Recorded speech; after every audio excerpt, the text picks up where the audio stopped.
അധ്യായം 21. പുതിയ ആകാശം, പുതിയ ഭൂമി. ഒരു പുതിയ ആകാശവും പുതിയ ഭൂമിയും ഞാൻ കണ്ടു. ആദ്യത്തെ ആകാശവും ആദ്യത്തെ ഭൂമിയും കടന്നുപോയി, കടലും അപ്രത്യക്ഷമായി.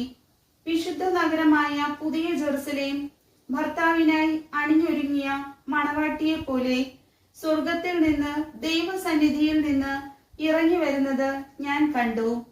സിംഹാസനത്തിൽ നിന്ന് വലിയൊരു സ്വരം ഞാൻ കേട്ടു. ഇതാ, ദൈവത്തിന്റെ കൂടാരം മനുഷ്യരോടുകൂടെ. അവിടുന്ന് അവരോടൊത്തു വസിക്കും. അവർ അവിടുത്തെ ജനമായിരിക്കും. അവിടുന്ന് അവരോടുകൂടെ ആയിരിക്കുകയും ചെയ്യും. അവിടുന്ന് അവരുടെ മിഴികളിൽ നിന്ന് കണ്ണീർ തുടച്ചു നീക്കും. ഇനി മരണം ഉണ്ടായിരിക്കുകയില്ല. ഇനിമേൽ ദുഃഖമോ മുറവിളിയോ വേദനയോ ഉണ്ടാവുകയില്ല. പഴയതെല്ലാം കടന്നുപോയി. സിംഹാസനത്തിൽ ഇരിക്കുന്നവൻ പറഞ്ഞു, ഇതാ, സകലവും ഞാൻ നവീകരിക്കുന്നു. അവൻ വീണ്ടും പറഞ്ഞു, എഴുതുക, ഈ വചനങ്ങൾ വിശ്വാസയോഗ്യവും സത്യവുമാണ്. പിന്നെ അവൻ എന്നോട് പറഞ്ഞു, സംഭവിച്ചു കഴിഞ്ഞു. ഞാൻ ആൽഫയും ഒമേഗയുമാണ്, ആദിയും അന്തവും. ദാഹിക്കുന്നവന് ജീവജലത്തിന്റെ ഉറവയിൽ നിന്ന് സൗജന്യമായി ഞാൻ കൊടുക്കും. വിജയം വരിക്കുന്നവന് ഇവയെല്ലാം അവകാശമായി ലഭിക്കും.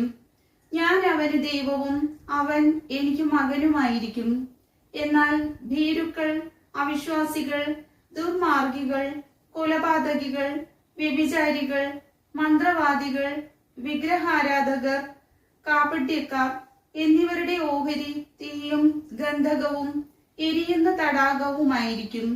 ഇതാണ് രണ്ടാമത്തെ മരണം. സ്വർഗീയ ജെറുസലേം. അവസാനത്തെ 7 മഹാമാരികൾ നിറഞ്ഞ 7 പാത്രങ്ങൾ പിടിച്ചിരുന്ന 7 ദൂതന്മാരിൽ ഒരുവൻ വന്ന് എന്നോട് പറഞ്ഞു, വരൂ, കുഞ്ഞാടിന്റെ മണവാട്ടിയെ നിനക്ക് ഞാൻ കാണിച്ചു തരാം. അനന്തരം അവൻ ഉയരമുള്ള വലിയ ഒരു മലയിലേക്ക് ആത്മാവിൽ എന്നെ കൊണ്ടുപോയി. സ്വർഗത്തിൽ നിന്ന് ദൈവസന്നിധിയിൽ നിന്ന് ഇറങ്ങി വരുന്ന വിശുദ്ധ നഗരിയായ ജെറുസലേമിനെ എനിക്ക് കാണിച്ചു തന്നു. അതിന് ദൈവത്തിന്റെ തേജസ് ഉണ്ടായിരുന്നു. അതിന്റെ തിളക്കം അമൂല്യമായ രത്നത്തിനും സൂര്യകാന്ത കല്ലിനുമൊപ്പം. അത് സ്ഫടികം പോലെ നിർമ്മലം. അതിന് ബൃഹത്തും ഉന്നതവുമായ മതിലും 12 കവാടങ്ങളും ഉണ്ടായിരുന്നു. ആ കവാടങ്ങളിൽ 12 ദൂതന്മാർ.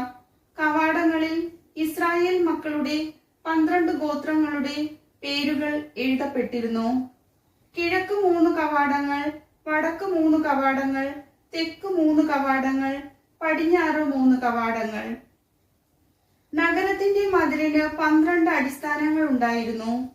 അവയിന്മേൽ കുഞ്ഞാടിന്റെ 12 അപ്പോസ്തലന്മാരുടെ പേരുകളും. എന്നോട് സംസാരിച്ചവന്റെ അടുക്കൽ നഗരവും അതിന്റെ കവാടങ്ങളും മതിലുകളും അളക്കാൻ സ്വർണം കൊണ്ടുള്ള അളവുകോൽ ഉണ്ടായിരുന്നു. നഗരം സമചതുരമായി സ്ഥിതി ചെയ്യുന്നു. അതിന് നീളത്തോളം തന്നെ വീതി. അവൻ ആ ദണ്ഡ് കൊണ്ട് നഗരം അളന്നു. 12,000 സ്ഥാദിയോൻ. അതിന്റെ നീളവും വീതിയും ഉയരവും തുല്യം. അവൻ അതിന്റെ മതിലും അളന്നു. മനുഷ്യന്റെ തോതനുസരിച്ച് 144 മുഴം. അത് തന്നെയായിരുന്നു ദൂതന്റെ തോതും. മതിൽ സൂര്യകാന്തം കൊണ്ട്, നഗരം തനി സ്വർണം കൊണ്ട് നിർമ്മിച്ചതും സ്ഫടിക തുല്യം നിർമ്മലവുമായിരുന്നു. നഗരമതിലിന്റെ അടിസ്ഥാനങ്ങൾ എല്ലാത്തരം രത്നങ്ങൾ കൊണ്ട് അലങ്കൃതം.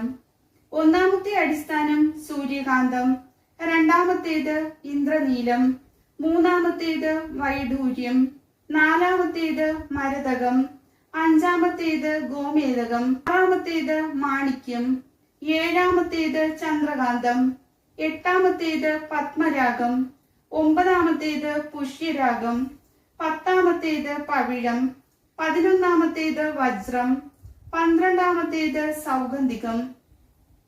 12 കവാടങ്ങൾ 12 മുത്തുകളായിരുന്നു.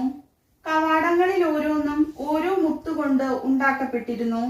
നഗരത്തിന്റെ തെരുവീതി അച്ഛസ്ഫടിക തുല്യമായ തനി തങ്കമായിരുന്നു. നഗരത്തിൽ ഞാൻ ദേവാലയം കണ്ടില്ല. എന്തുകൊണ്ടെന്നാൽ സർവശക്തനും ദൈവവുമായ കർത്താവും കുഞ്ഞാടുമാണ് അതിലെ ദേവാലയം. നഗരത്തിന് പ്രകാശം നൽകാൻ സൂര്യന്റെയോ ചന്ദ്രന്റെയോ ആവശ്യമുണ്ടായിരുന്നില്ല. ദൈവ തേജസ് അതിനെ പ്രകാശിപ്പിച്ചു. അതിന്റെ ദീപം കുഞ്ഞാടാണ്. അതിന്റെ പ്രകാശത്തിൽ ജനതകൾ സഞ്ചരിക്കും. ഭൂമിയിലെ രാജാക്കന്മാർ തങ്ങളുടെ മഹത്വം അതിലേക്ക് കൊണ്ടുവരും. അതിന്റെ കവാടങ്ങൾ പകൽ സമയം അടയ്ക്കപ്പെടുകയില്ല. അവിടെയാകട്ടെ രാത്രിയില്ലതാനും. ജനതകൾ തങ്ങളുടെ മഹത്വവും ബഹുമാനവും അതിലേക്ക് കൊണ്ടുവരും. എന്നാൽ കുഞ്ഞാടിന്റെ ജീവഗ്രന്ഥത്തിൽ പേരെഴുതപ്പെട്ടവർ മാത്രമേ അതിൽ പ്രവേശിക്കൂ. അശുദ്ധമായതൊന്നും മ്ലേച്ഛതയും കൗടില്യവും പ്രവർത്തിക്കുന്ന ആരും അതിൽ പ്രവേശിക്കുകയില്ല. കർത്താവിന്റെ വചനം.